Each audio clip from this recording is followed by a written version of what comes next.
Hey guys, how's it going? My name is Nanji. So, EVO's coming up in about a week, and that means two things. One, there's a non-zero chance we're going to see 2 out-of-shape men take their shirts off again. And two, there's going to be a ton of fighting game announcements. So if you're kind of new to FGC, fighting games are kind of like low or mid-tier in terms of like esports. So while other esports games, they have a lot of backing, they have their own leagues, they have their own like content schedules. Fighting games aren't really like that. For fighting games, esports is kind of tacked on as just part of their business plan at the last minute, but they're still doing things kind of traditional way of making a game, releasing it, hoping people like it enough to buy the next game. So even if you count DLC, it's still a release cycle counted in months as opposed to like weeks for other esports titles. This is all to say that fighting game news, there aren't very many fighting game news events, and EVO happens to be one of the biggest ones. In fact, you could say that EVO is basically a trade show for fighting games. There are events that have bigger announcements for like Capcom Cup or like Arc Revo or something like that, but those are focused for just like a single game. The thing about EVO is that you get announcements for like literally every game. So all the AAA developers save their big announcements for EVO, but they also, even the B and C tier developers also save their gigantic announcements for EVO. Because of that, usually it's like the biggest news day of fighting games. Plus you get like advertisements for arcade sticks, displays, headsets, anything that kind of relates to fighting games, because everyone knows this is a great advertising time for fighting games. Anyone who plays fighting games is going to be watching EVO to see what the announcements are going to be.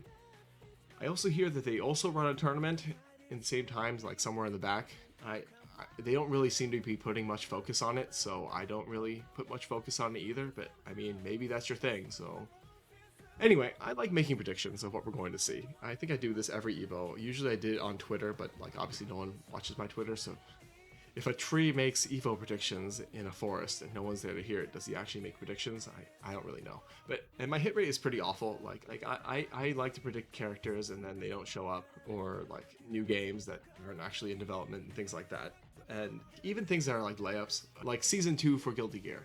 That should be a layup, but the devs might throw a curveball and not do it because that's what everyone's expecting, and they're just like, yeah, well, we kick the can down even further. Despite this, they're still fun to do. I want to get this vid out before anyone else makes their own video, even though I already screwed up and Gio knows where I made a video. And especially want to get this vid out before they make any announcements that kind of ruin the fun of making predictions. And if they end up hitting, I'm just going to make a follow-up video where I pop off about it. Anyway, so just to reiterate, this is all speculation. I'm not Maximilian, I do not have any friends in the fighting game industry, I do not have any advanced knowledge of any announcements that are coming. This is just for me having fun, and I hope you guys have fun too with this video. And with that, let's just go into my 5 predictions of EVO 2022, ordered from most likely to least likely. Alright, so my first prediction, which is the most obvious and most likely to happen, is Guilty Gear.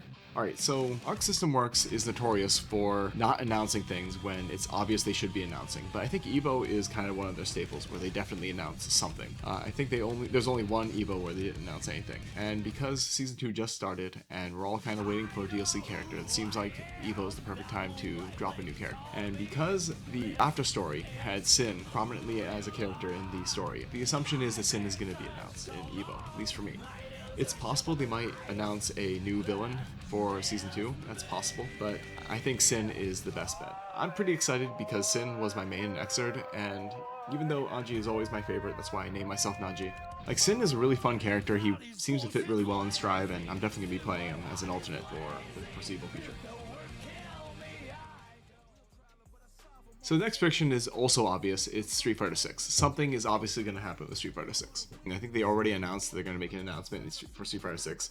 And so all we really need to know is what is the announcement going to be. It's probably going to be a new character. Because the whole character list has already been leaked, we have just a few to choose from. It's probably just going to be Cammy, because that seems to be a core roster at this point. It seems to be that every Street Fighter has to have Ryu, Chun, Guile, and Cammy, and so they'll probably get Cammy out of the way first. That's my guess. They could throw a curveball and throw in some of the new characters that we haven't seen before, but I think they're going to save that for closer to the game's release. That's my opinion.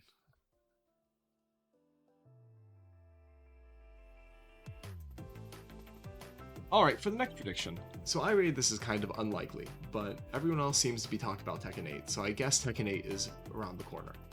I assume they're gonna wait until like 2025 when Tekken 7 is completely stale before they added a Tekken 8 like teaser, but who am I to go against the internet, right? So Tekken 8 is probably gonna happen at EVO. They're probably gonna announce something. I think I'm gonna go with Juna's prediction, where they're gonna just show no gameplay and just a small teaser that everyone's gonna hate, because that's just how they do things in Bandai Namco. But I think they're actually gonna release something for Tekken 8, some sort of teaser. Also, a while back, there was an image floating around that's most certainly fake of both Tekken 8 and a new Dragon Ball FighterZ called Dragon Ball FighterZ Super. They'd be stupid not to make a sequel for Dragon Ball FighterZ, even though I don't really see the point, because every patch of Dragon Ball FighterZ is basically a brand new game. Obviously, if they make a sequel, they're going to rake in a ton of cash, and Dragon Ball FighterZ seems to be like a sure hit. And so they'd be stupid not to make a sequel. Whether or not they're going to announce it, this EVO is up in the air. There's a decent chance, but not guaranteed. Alright, so now for the less likely things. It's only less likely because I haven't really heard anything about it, but KOF seems due for DLC, so I assume that KOF is going to have a DLC, and same thing with Samsho if they're still supporting it. I love KOF. KOF, the only problem is that the input buffer is really strict, and if you haven't been watching my videos, you know that my inputs are really sloppy, so I just can't handle KOF. But I love all the characters. There are like a lot of characters in KOF that I really wish was in the game, just so I could watch people play them. Like Shenwu, Dolan was also pretty cool, though I guess they might have replacements for him.